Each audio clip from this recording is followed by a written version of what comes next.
All right, good morning, everybody. Welcome to our tree board webinar series, Getting Things Done, Engaging Your Volunteers. Our first presenter is George Stilphen, and he is with he's the executive director for Keep Winston-Salem Beautiful, and he's held that position for the last 14 years. During those years,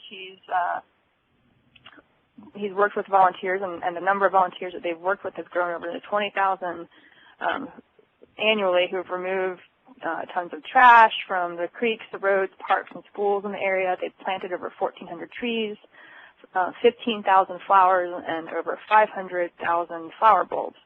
They do a lot of good in the Winston-Salem area. He's got a lot of experience working with the volunteers. Previously, he spent 10 years on the Keep Winston-Salem Beautiful Board of Directors and 3 years as president. He has served as a chairman of the recycling committee for the town of Louisville, which is a suburb of Winston-Salem, and he was in that position for 22 years. He won a state recycling award in 1992 while he was there. He spent over 16 years in corporate direct marketing with 11 years at Sara Lee.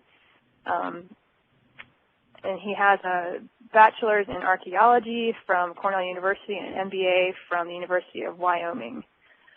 So he's got lots of experience and brings lots of useful information to the table. So with that, George, you are free to start. Thank you very much, Leslie. Let's go ahead and get started. The presentation I'm going to be doing today is called Engaging Volunteers to Plant Trees, and I'm going to go through some general information about how to utilize and engage and recruit volunteers in general, and then specifically focus in on our major tree planting urban forestry project, which is called Community Roots Day, that we conduct every year with hundreds of volunteers, and how we go about doing that. And I've been instrumental in helping to implement that program for the last 14 years, so I've got a lot of experience. So let's go ahead and get started. I'm going to start out with a quote from Marian Wright Edelman, which is, she says, "Service is the rent we pay for being. It is the very purpose of life and not something you do in your spare time." So basically what I want to say is that we don't need to look at volunteers as people that just need something to do in their spare time.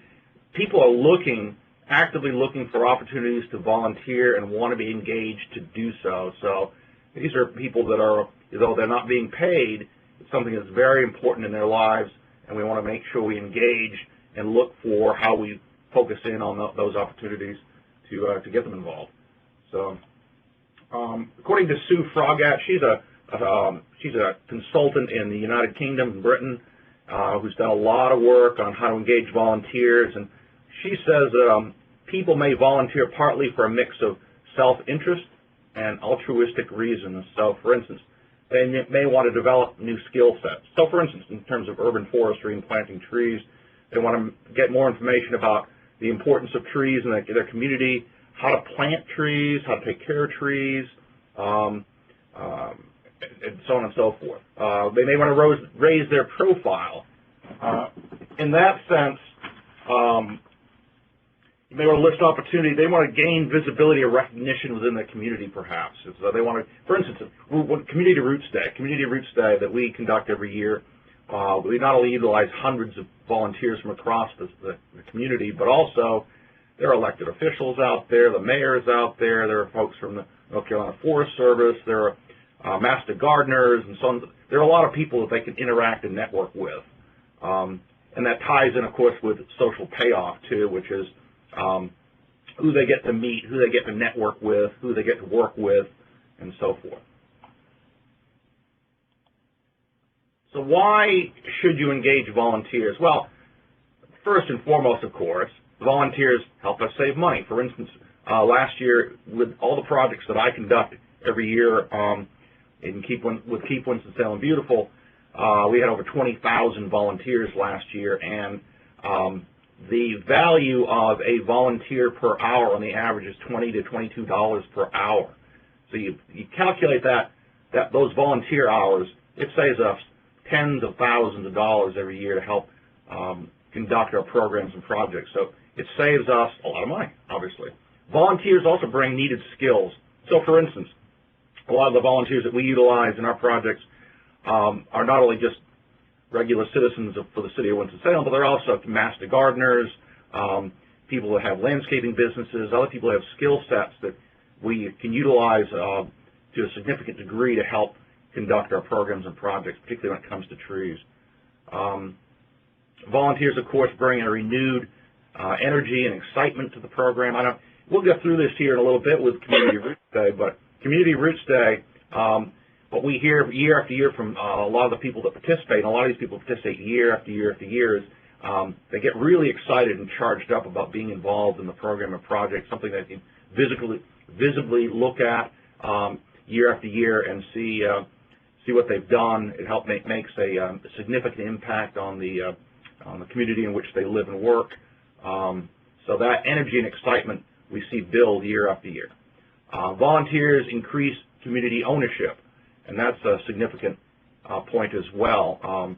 It helps to create that ownership within their community where they live and work in terms of being physically involved in the community. So,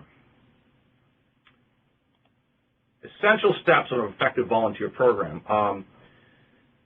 First and foremost, you need to have a reason and a rationale for wanting volunteers. So when we go out there to recruit volunteers, which is the next step, of course, we need to give them a reason for wanting to be a participant in whatever program that we need them for. So, for instance, Community Roots Day. There has to be a reason for wanting them to be involved. And then recruiting volunteers, obviously, we're going to get into detail as to how we go about doing that, utilizing the example of Community Roots Day here in a little bit. The next two are very, very important.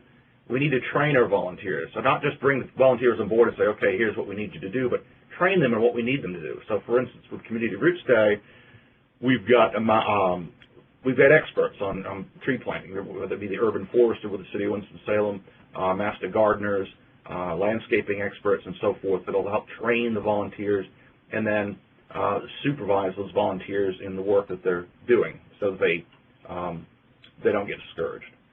And then retaining those volunteers year after year for doing the same or similar projects is extremely important, and we'll discuss that here in a minute.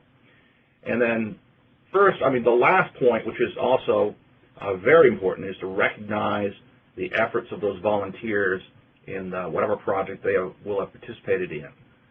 So they come back, ties back into the previous point on how to retain those volunteers. Make sure you recognize their efforts. So let's go into the project I've been involved with. Community Roots Day. This is our major tree planting project here in the city of Winston-Salem.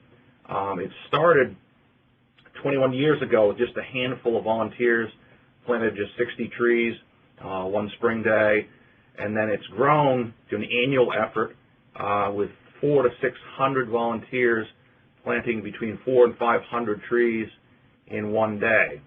It is held now in the fall. In October, we moved it a few years back, with obviously the fall being a better time to plant trees. It's a combined force of neighbors, businesses, churches, civic groups, and city-county organizations who help make this project possible. We have planted approximately 10,000 trees in the last 21 years across the city of Winston-Salem, so I'm proud of that point. History. The Community Roots Day program is a collaborative effort between Keep Winston-Salem Beautiful, which, by the way, we're an affiliate of Keep America Beautiful, which has nearly 1,000 affiliates across the country.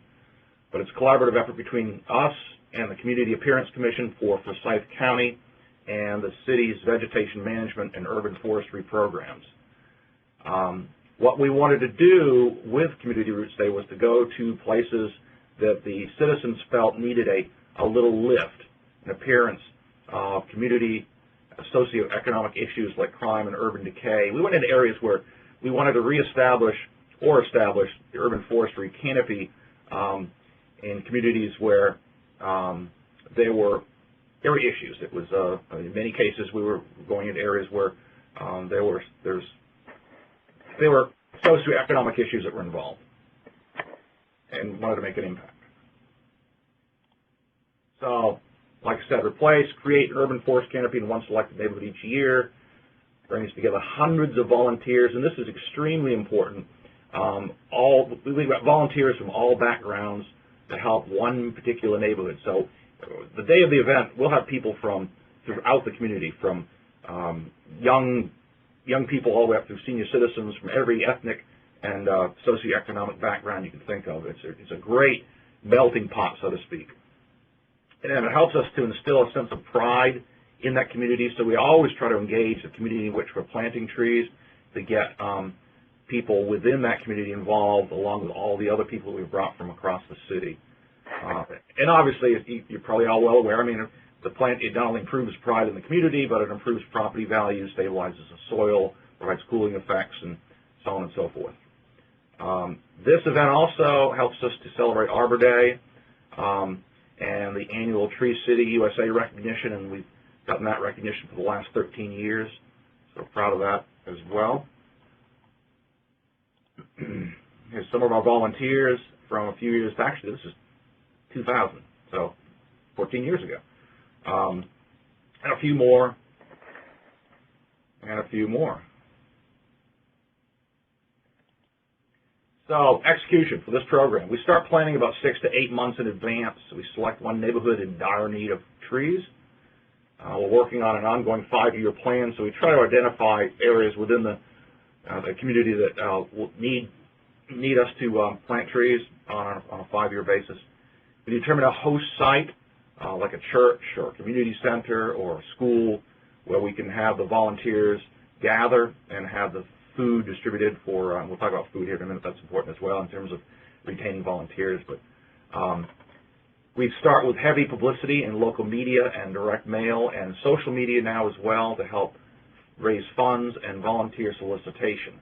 And then we determine tree species with the experts. We begin fundraising from corporate and individual sources of grants. This past year, the cost was about $18,000 for this project, but this program has been as much as $50,000 plus to execute when you're talking about that many trees. We start soliciting sponsors at least 5 to 6 months. Actually, it's more like a year out before the event. We think out of the box on the types of sponsors. We've got anywhere from 40 to 50 different sponsors, corporate from small to large.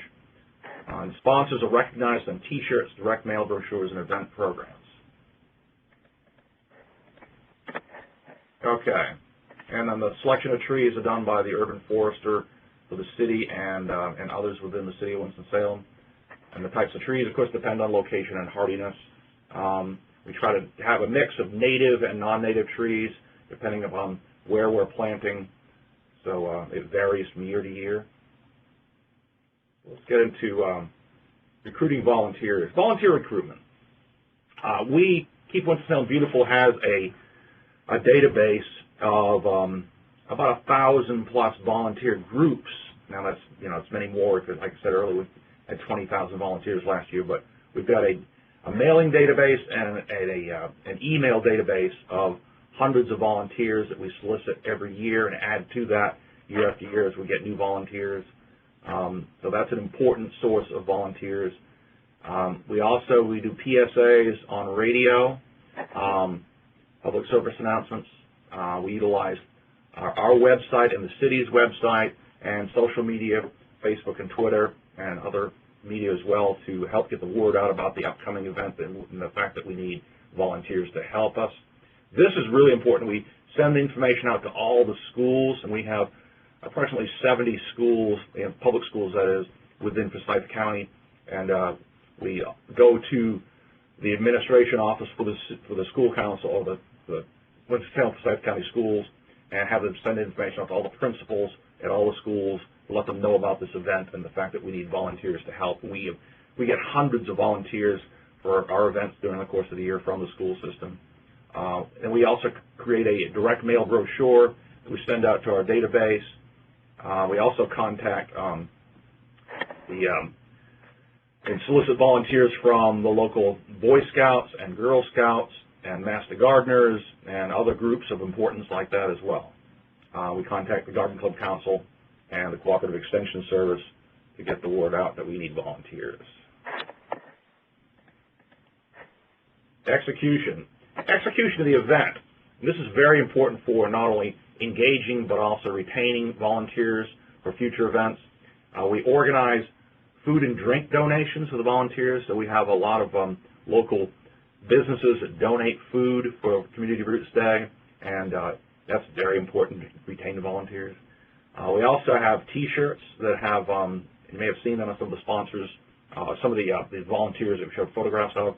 We create T-shirts with sponsors on the back, and we also have hats. We split the planting zones up into different colored zones, so every volunteer gets not only food and drink, they also get T-shirts, they get hats, and then we provide all the materials that they're going to need, shovels, gloves, safety vests, and so forth, so they have all the tools that they need at their disposal.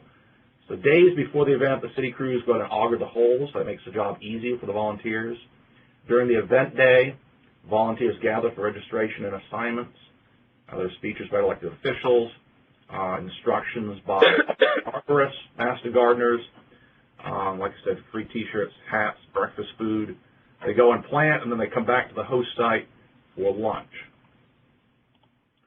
And there's some of our hundreds of volunteers gathered for the event a couple of years back. And there's some of the planting leaders, experts that are instructing the volunteers on how to plant trees and what we're going to do next. That's critical. And then they go out to plant.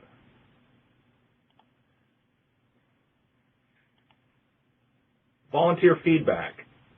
What the volunteers have said about this event is that it's a much anticipated event each year. Some call it a quote-unquote spiritual experience. Another quote, they have said that the trees protected the neighborhood from forces that later threatened to overwhelm it, crime, decay, and a sense that no one cared. And it helped to spread a sense of beauty, strength, and fellowship over those communities. And the survival rate, believe it or not, in some of these hardscape areas, it can be as much as 90 to 95+%, which is excellent. In summary, above all, we want to make it an enjoyable experience. You all want to make it an enjoyable experience for the volunteers.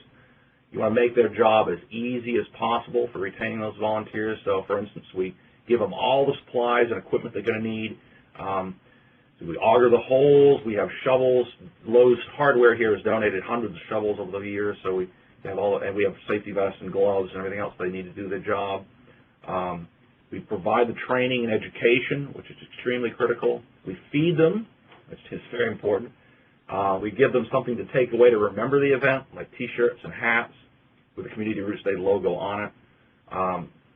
Make sure it's a well-organized event, and that's critical. That's critical. Make sure everything is, we've done this for years and years, so we've got it down to a well-oiled machine, so to speak, but in terms of getting people registered, getting them to the locations where they need to plant, making sure they've got everything they need, and making sure that food is organized and everything else.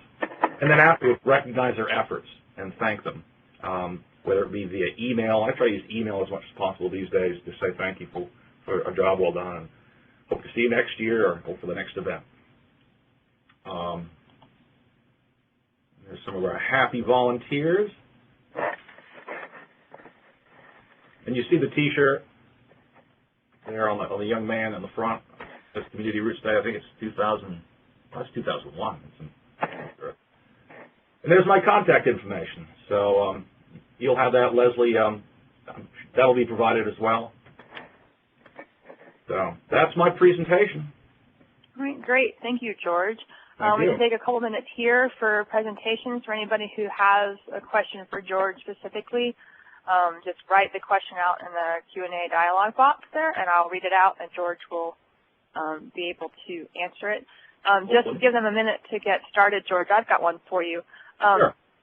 When you guys are planning, when Keep America or Keep Winston Beautiful is planning the Community Roots Day, about how many people do you have involved in the actual planning? Who do you bring in? Are they all Keep America Beautiful employees, or do you have volunteers from the city that help you with that? For planning the event? Yes.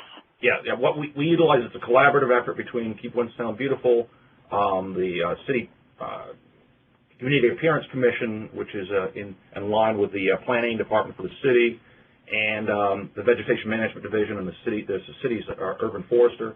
So there's a committee that meets, I don't know, 8 to 10 people from various walks of life, but they're primarily associated with the city, Keep Winston Beautiful, and the Community Appearance Commission, and we've got several other folks that are affiliated with landscaping companies in the city or nurseries in the city. So it's a team of experts consisting of anywhere from 8 to 10 people, and it changes a little bit every year, but it's always a collaborative effort between those three main groups.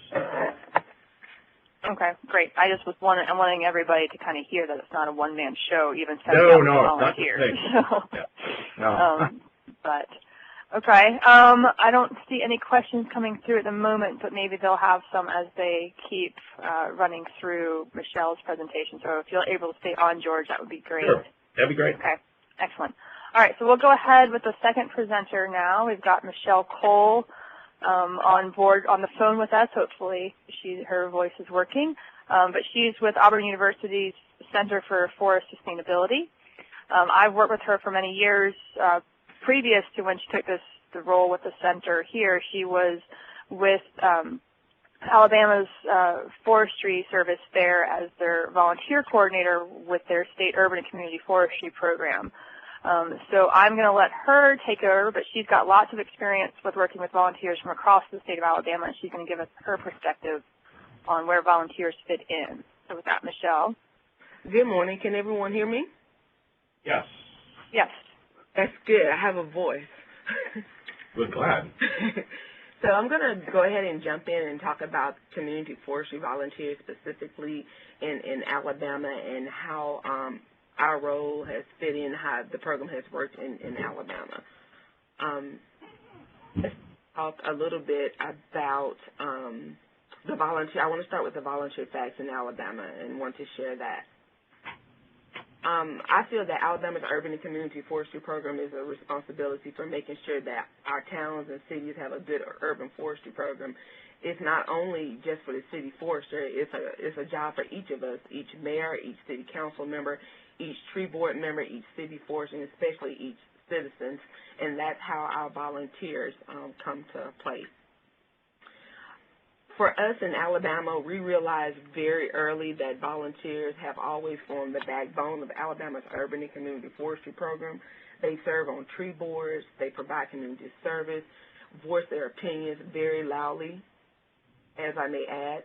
They encourage others to get more involved in their local community tree programs. Just some of the facts that we know in Alabama is that 87.8% of Alabama's adult urban population have planted a tree on public property. 76.6% of Alabama's adult population has helped with local public education activities. 9.5% of Alabama's adult urban population are willing to recruit others and care for urban trees. Another volunteer fact, 0.7% of Alabama's adult urban populations are willing to serve on their community tree board.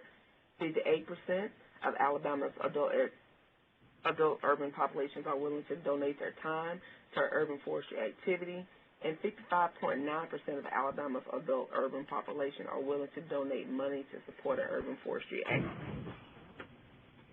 Volunteers can be a major asset to any organization. They contribute their time, their energy, and their talents. Volunteers can generate, happiness, enthusiasm. They provide new skills. Many of these things you've heard. They increase community engagement. They serve as bridges to target populations. They help with fundraising efforts, and they complement the work of paid staff. They can be easily vital resources for and to meet the needs of beneficiaries with limited staff and budgets, and I'm sure that all of us have been there at one particular time with the limited staff and limited budgets. Why are our volunteers so important in Alabama? They help with education. They help with our public image. They help with the citizen pride. They help with financial assistance. They help with publicity. And if you guys know anything about the Tree City USA program, all of these things add up to the Tree City USA program. And in Alabama, we use the Tree City USA program along with our volunteers because each of the boards have to have members, and they help us with each of these. And I think it's very important that how these volunteers can benefit in our urban forestry program. And these are some examples of how they do it in each particular order, I think. Some of the volunteer organizations that we use specifically in Alabama is Alabama Urban Forestry Association. We use the Montgomery Tree Committee. We use Trees UFALA. We use the Alabama Urban Forestry Association. I mentioned that one before. We use every last one of our Tree City USA communities. Once again, I told you that we have 81 of those Tree City USAs, and each of those have anywhere between 5 to 20 members on that board, and they all come with a different skill set. So we want to make sure that we're using everybody, and some of these represent nonprofit urban forestry advocacy groups in Alabama. I want to mention, before I mention or go into our volunteer highlights, I want to say that the value of your volunteers will be determined by the degree to which they meet your organization needs. To access this, we have to carefully consider what you need help with, what resources you have in place, and whether volunteers are the right solution. Most of the time, some of your volunteers can be an urban forester, an old school teacher, and all of these people can train someone.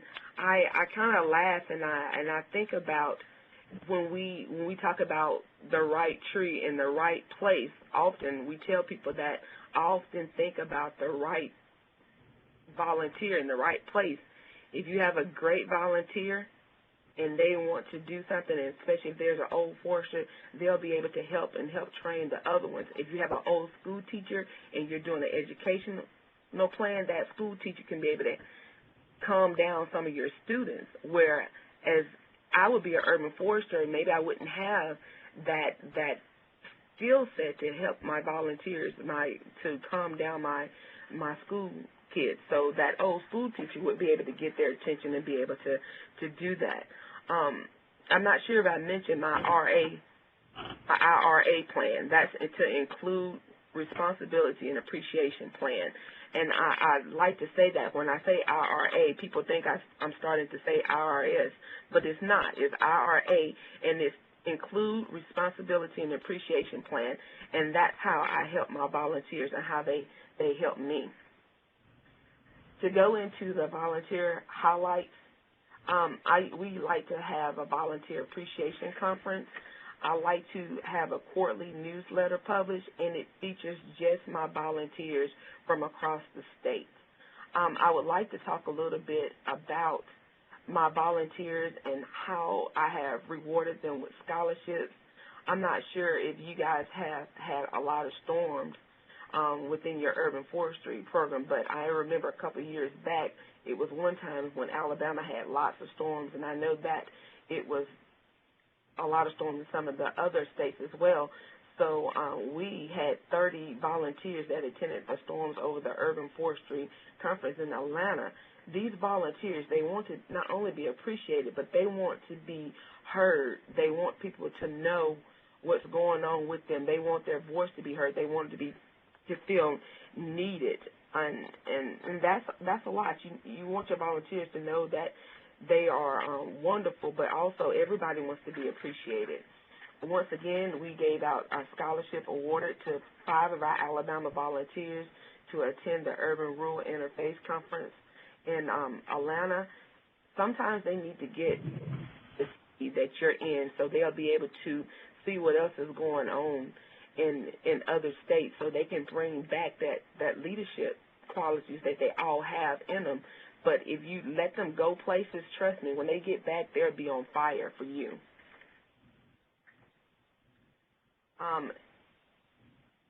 In the process, what I've learned about volunteer development is that if you use your volunteers in the right place and you're introducing them to other things that maybe they may not have had a chance to get introduced to, as a result, we've seen more volunteers contributing to Alabama's urban forestry program, and they're setting the framework for better management and productive urban forests.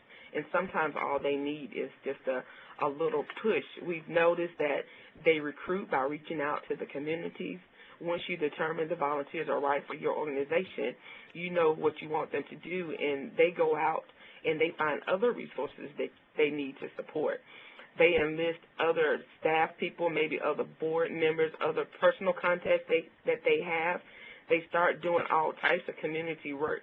They ask their friends, their families, their neighbors, people that we didn't know of, but just because they're a part of it, they start asking other people.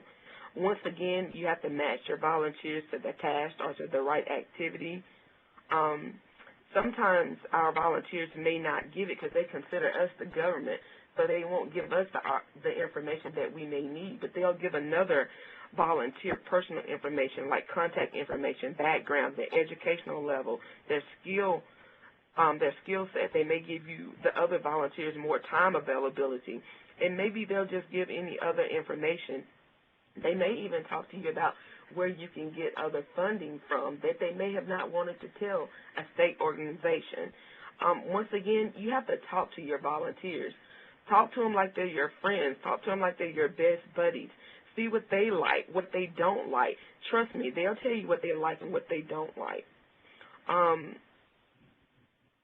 Orient your volunteers to your organization. They're just like staff members. The volunteers need someone to orient them, to train them, to manage them. They want to feel needed. I can't stress that enough. You want to make sure that the new people feel welcome. Introduce them to everyone you know. Sometimes people just want to feel important. Make sure that you explain your work to them. They may just want to know a little bit about you and how your office works. And from the outside, they don't know. So make sure that you're telling them all of that as well. Make sure that you explain everything to them. Make sure that they can see the big picture. If they see the big picture, they're going to work harder for you. I promise you that. Some slides that I wanted to show you is that this particular picture was the Urban and Community Recognition Program. This is, we gave our volunteers plaques. They like to hear their names called out, not for the bad, but definitely for the good. And it was just amazing to watch them, how they just, this group from Arbor, Alabama, and Baldwin County in Alabama, they just, after they got that award, the next year the program just blossomed down there. I would like to credit it for my particular program. I don't really know what it is, but being that I was a volunteer coordinator, I would love to say that it was because of my program and how I actually recognized each of them. At that particular program, we made sure that we had people that could give those people a voice. Joe Wilson was the executive director of Green in Milwaukee. He came. He was one of our national speakers. Dorothy McDaniel was the executive director for Tree Columbus. She was great. Rachel Barker was she was the deputy director of public services. She had a great program over in Columbus, Georgia. Jerry LaHaye was the executive director for Society of Municipal Arbors. Gene Hyde is a wonderful city forester for the city of Chattanooga, Tennessee. Neil Lexington was our Alabama Urban Forestry State Coordinator. Linda Casey was our Alabama State Forester. And Michelle Scribner is still at the National Arbor Day Foundation. Perry Rockmore Jr., he was the executive director of the League of Municipalities. I'm not sure if you guys all have a League of Municipalities at your particular state. I'm sure that you do. It may be called something else. But I wanted to make sure that I was covering every aspect of the community. I wanted to make them understand that we have national leaders that believe in our volunteers. Our state leaders, our state foresters believe in our volunteers. And the National Arbor Day Foundation believe in our volunteers. So all of these people came to Alabama to just speak on a program because I asked them to. And all of my volunteers were blown away. They were like, wow, how did you get them? I said, I got them here because of you. They wanted to come talk to you. They didn't believe that our program was great, and you are the reason why they're here. So it's important to let them know that. This is a picture of one of our faculty members, Katherine Flynn, engaging Joe, who is, once again, he was the executive director of something in Milwaukee, but being at Auburn University, I wanted our volunteers to know that as a community, Auburn University supports them, so I wanted to make sure that our staff and faculty was there as well and to let them know as well. Next slide, I have what you call the Tree City Cafe. The slide that you see in front of you, you have a Montgomery Tree Committee member, you have an Alabama Cooperative Extension Director there, you have a City Forester at that particular table. It takes everybody to run the Urban Forestry Community Program, not just the mayor or the city council or the city forester. It takes everybody from Alabama Power, all different people in every department. We all have to make sure that the left hand knows what the right hand is doing, and the right hand needs to know what the left hand is doing as well. We have to make sure that Asplunge, Alabama Power, all of those people are there. Anybody that is helping within the Urban Forestry Program, these people will give us money to help with our volunteer program. At least they did in Alabama. Some of the volunteer awards that I came up with was the Volunteer of the Year, the Leader of the Year, the Firecracker of the Year. That's a very funny award, the Firecracker of the Year. Project of the Year Award, Community Achievement of the Year Award, and also to draw in the mayors from the different cities and to have to keep them more engaged. I created a Mayor of the Year, and it's funny how they compete just to get a plaque, Mayor of the Year. So it's also fun, but it keeps them engaged. And the volunteers actually get to see the mayors actually doing something within the city as well. This is my local tree board here in Lee County, and that's me as well, giving them an award. Once again, I wanted to show you a picture of the volunteers. We have all types of people. I cannot say enough about the volunteers in Alabama. They are wonderful. They're there when I need them. I love to give them, I love to recognize their good work. I love to reward them. All that time and energy that the volunteers have given to this program is a crucial part of effective managing and maintaining them. It's not only thanking people for their service, but highlighting it to the importance of their contributions and encourage them to continue their work, to keep going. Some of the ways that I've just demonstrated the appreciation is certificates of service, volunteer profiles in my reports and publications, volunteer appreciation events, small gifts such as T-shirts, hats, or bags, public acknowledgement during community events, opportunities to develop new skills, knowledge through training and conferences, and leadership opportunities among the other volunteers.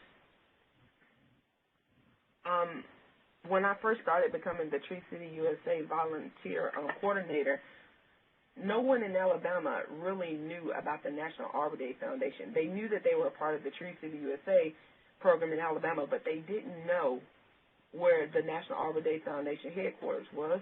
Well, I went and I seeked out a grant, and guess what? I took about 30 people to the National Arbor Day Foundation. And this group of people right here is a mixture of mayors, lawyers, counselors, Alabama Power Workers, Plain Public Works Director, extension agents. This is just a good combination of volunteers, and you need all of those people for a great urban forestry program. This is another picture of us there because I like to take pictures. This is the iTree training. Many of you guys may recognize Eric. He's in the white T-shirt. This is a program that the USDA Forest Service has for us. A lot of my cities don't have urban foresters, so they were interested in helping with their trees and how can they get training to be able to help with applications to see what kind of program that they have could help with their trees. Well, we had 2-day workshops. This workshop was when Eric came down to show us how we can work with a computer program. And the next slide is them actually going out. You see the tree, the guy that's in the uniform for the Alabama Forestry Commission, and he was there as well. We was using his resources so he can help those volunteers to actually what they were doing. I mentioned the storms over the urban forest before. This is a group of us going over to that particular meeting. This is one of my favorite slides. I know you guys are wondering why is that lady all in this. She called it her costume, but this was the root ball that we had. The root ball came up because there was an F3 tornado that hit one of our biggest cities that, well, they think that they're huge, but they're really one of our smallest cities. It's called in Prattville, Alabama. I'm not sure if you guys know any of the cities in Alabama, but Prattville and a small portion of Montgomery, Alabama was hit with a F3 tornado. And to watch all of my communities, all of my 81 Tree City USAs come together and be able to come to Montgomery and stay the night for us to have a root ball, and then the next morning we all went to the city of Prattville to help replant the areas that was hit the most. It was just amazing to watch them, to see city foresters pull up, to see public works directors show up and bring trees from local nurseries, and to plant that next day was totally amazing. I knew then I had finally made it and was able to be a part of the Alabama program, but most of all, for them to connect with each other from city to city. And a lot of times you don't have that, but you have to make a connection with people. You have to make them believe in each other and just realize that, yes, we're the state of Alabama. Yes, we're all individual cities, but you have to make that connection. And this is one of those events that I feel like we made that connection because everybody came together and we were all planting trees. Everybody from all across the state was actually helping each other that particular day. So with that being said, Leslie, I'm done. That's my last slide. Great. Thank you, Michelle.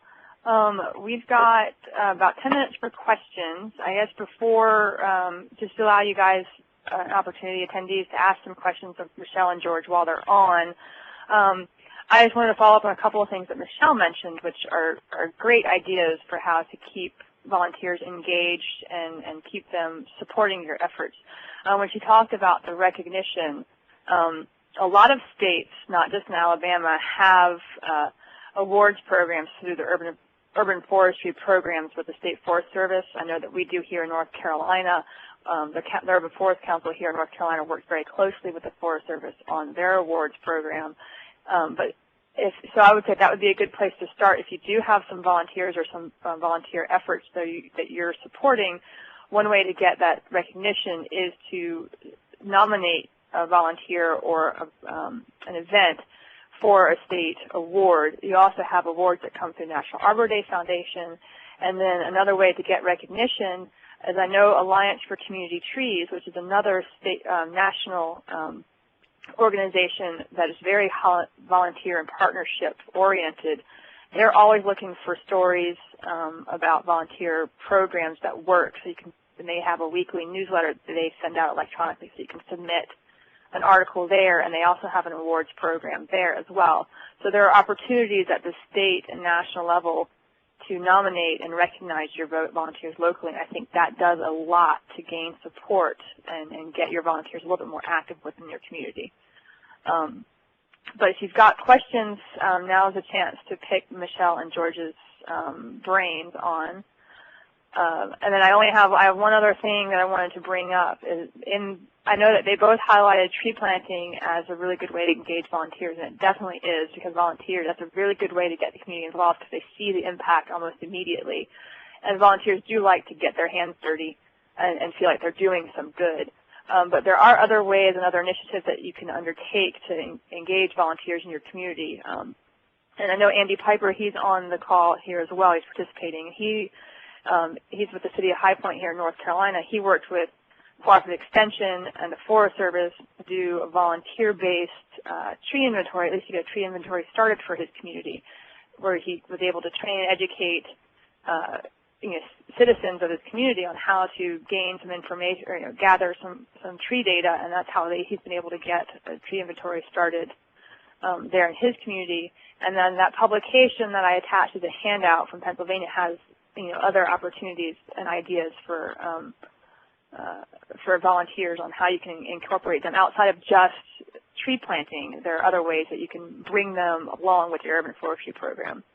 Michelle, you said you had another thing that you wanted to bring up at all here? We have a couple minutes left. Oh, well, you mentioned that it is great for some of the volunteers. I love the tree planting part, but I have volunteers that will go actually do a talk for me, especially those teachers that miss teaching. They love to go back to the classroom. We do project learning tree. They love to do those in class. What we're trying to do in Alabama is bring students along, and we put them in the pipeline. You don't want I think you don't want them to just be older adults. You want to make sure that the volunteers, that they are younger as well, because you want to make sure that they're doing stewardship as well. So it's not only tree planting. We do a lot of going into the classroom and talking to to students, to the mayors, and so our volunteers do a whole range of things, not just planting trees. Okay, great. So we've got, I don't have any other questions. I'm not posting anything on there. But if you do have questions, think of something later after the call, you can always email me, and I can either, if I know the answer, I'll respond or get you the content that you're looking for, or I can forward that on to George and Michelle, and they can follow up with you if you want to get some more information or details on how they coordinate things behind the scenes, because that's always the difficult part, is making sure you know the steps to get a quality program in the works. Arbor Day Foundation has a lot of information on their website on how to engage volunteers, and they have like a check sheet, I think, for things that you need to do for volunteers, and I can try and email that out to everybody. But I wanted to mention a couple of things here. Thanks for participating today. I do have a webinar quiz that I will email around to everybody, but this is part of the webinar series, and if you, in order to get the kind of education certificate and the tree board reference material guide that we're putting together, you need to have attended at least 3 of the 5 that we've done. This is the last one in the first 5 series. So if you want credit for that, the only way that I've been able to set that up is through the online quizzes. So I'll email this link out to everybody here in a little bit. It's a real short and simple true-false multiple choice quiz. But I wanted to also let everybody know that even though this is the last webinar in this initial webinar series, we've gotten a lot of good feedback and interest in this, and so we are planning on continuing it into the rest of this year and hopefully into 2015. So I wanted to bring your attention to at least keep an eye out for our upcoming efforts in 2014. We're going to do at least 3 more tree board webinars based on some topics that we've gotten feedback from through your evaluations. And we're going to be working with Arbor Day Foundation on developing the content for those. We plan for those to start in about June of 2014, so you should get notice hopefully within the next few weeks about what those topics are. And also we are planning to do an additional webinar series for tree care professionals. And so these webinars will be a little bit more technical in content and keep tree care professionals up to date on professional standards and that kind of thing. So just wanted to draw attention to that. But with that, if there are no questions or concerns here, we will go ahead and close out this webinar. And I appreciate everybody's attendance and interest in our webinar series. Feel free to contact me if you have any concerns or ideas for future webinar topics. I'm always looking for that. And with that, everybody, you guys have a great day, and I look forward to hearing from you. Thanks, Leslie. Thanks, George and Michelle. I really appreciate your time today. No problem at all. Enjoyed it. Bye.